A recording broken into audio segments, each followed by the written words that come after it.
Hello, and welcome to our podcast, First John, Verse by Verse, brought to you by Telios.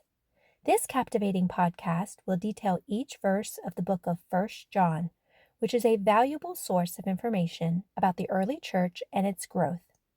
Thanks for joining us on this exciting biblical journey. Hello, I'm William Stewart, co-founder of Telios. Welcome back on this verse-by-verse study of the book of First John. Such a rich book, so simple in vocabulary, yet so profound in meaning.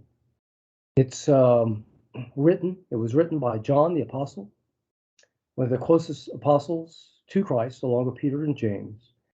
We don't know when, probably the 60s AD. We're not sure from where or to whom, probably in Asia Minor, both in terms of destination and where it was originated. But really, we just don't know. The congregation doesn't seem to be very Jewish and had a variety of different groups in it of varying maturities, as we'll see as we proceed through the book.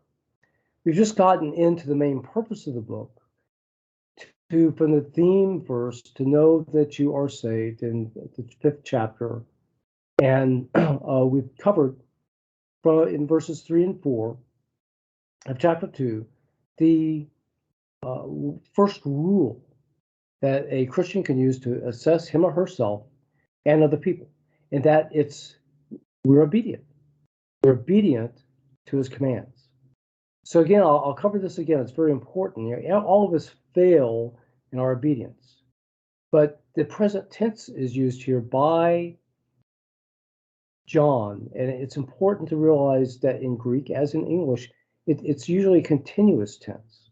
It's what characterizes a person. And generally, when it talks about obedience or sin in the epistles, the apostolic letters, to which we in the church adhere to most strongly in terms of this is what we obey as church members in the times of the church, that it means it's a lifestyle with the recognition that we all sin occasionally. But the true believer lives an obedient life.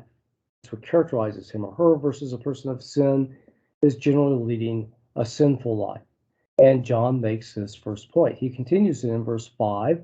We're covering this in verse 6 today, and I'll read it from King James. But whoever keeps his word, in verse 5, in him verily is the love perfected. Hereby we know that we are in him. Verse 6, very interesting. He that saith he abideth in him ought also to walk even as he walked, meaning Christ. So what's it saying? It's adding to verses 3 and 4. If you keep his word, the love of God is perfected. Now it's interesting, perfected here is actually in the perfect tense. It's a tense that in English we use, really it should say, has been perfected. So it was a completed action in the past with results in the present.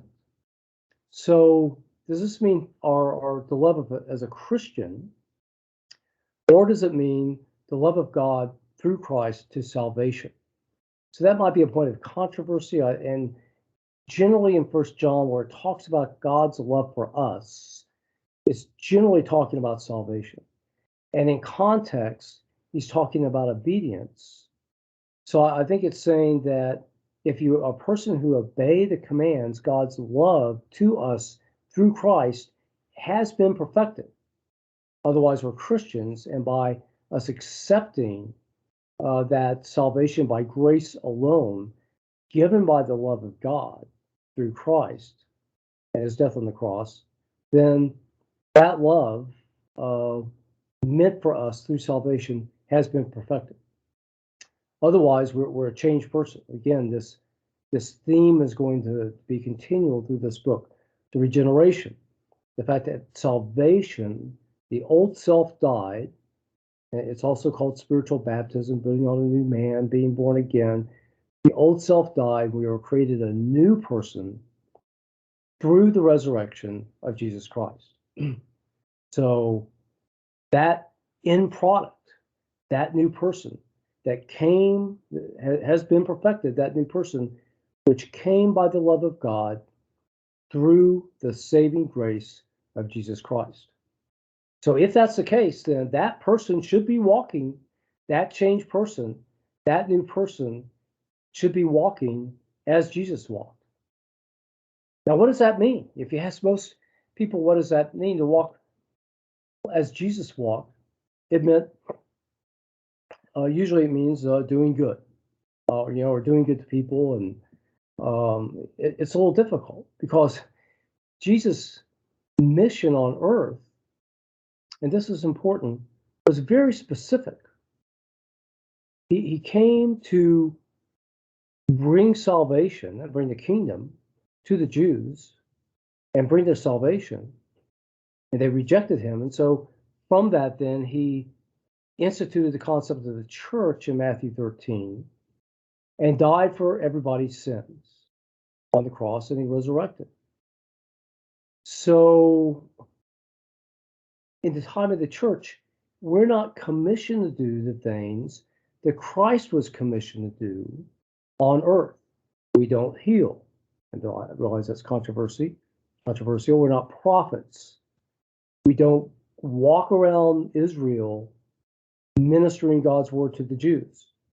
God graciously doesn't ask for us to die on the cross. So, and take everybody's sin as Christ did. So how then do we walk in sort of a trans-cultural, trans-temporal time way to do what Jesus did? Well, I think it really falls down to obedience.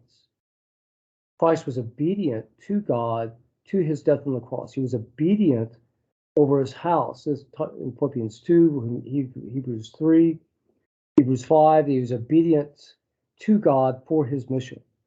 Thus, we are to be obedient to the mission that God has given us to obey his commands and live a life of faith. That's how we walk as Jesus walked, to obey those commands in the epistles, the apostolic letters, and live a life of faith. All right, good stuff. So the review,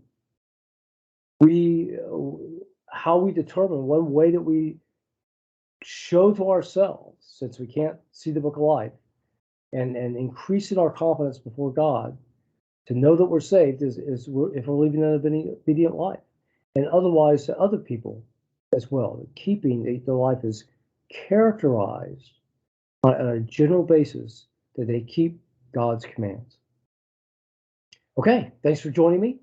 We'll get into in the next few verses a second one of the assessments as well. Good stuff. Look forward to seeing you then. Bye-bye. Thanks for listening to this episode of our podcast, 1 John, verse by verse. We hope you found the teachings both interesting and informative. Join us next week for another exciting episode. To listen to all episodes, please visit our website, teliosresearch.com.